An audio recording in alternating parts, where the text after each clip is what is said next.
ची पालखी बारामतीत दाखल झाली. टाळ मृदुंगाच्या गजरात जयघोष करण्यात आलाय.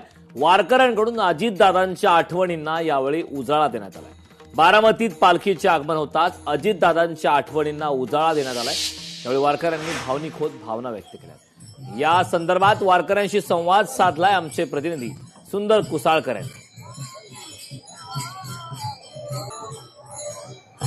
जगद्गुरू श्री संत तुकाराम महाराज पालखी बारामती तालुक्यातील गवळ्याच्या वंडवडी येथून काल रात्रीचा मुक्काम आटपून आता जगद्गुरू संत तुकाराम महाराज पालखी सोहळा हा आता बारामतीच्या दिशेने मार्गस्थ होऊ लागलेला आहे. म्हणजे काय सांगाल, कुठून आलात, कितवी वारी? राजगुरुनगरवरून 5वी वारी.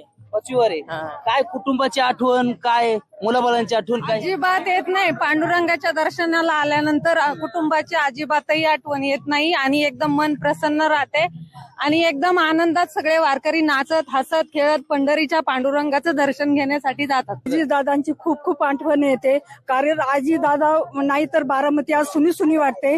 आजीदादा हे सर्व आपल्याला आमच्या लाडक्या बहिणींचे नेते होते, बंधू होते, भाऊ होते, त्यांची खूप आठवण येते आणि बारामतीमध्ये ते नाहीत असं सुनं सुनं वाटतं. लाडक्या बहिणीचे भाऊच होते ना सर्वांसाठी आणि आज महाराष्ट्राचे नेते होते. महाराष्ट्राला सोडून त्यामुळे सगळ्या लोकांना हळहळ वाटते ना. ते अक्षरशः डोळ्यात पाणी येईल असं वाटतं. त्यांची जेव्हा रस्त्यावरती पोस्टर बघतो खूप आठवण येते. सुंदर कुसाळकर, लोकशाही मराठी, बारामती. लोकशाही मराठी ऐका, पहा, जागरूक रहा.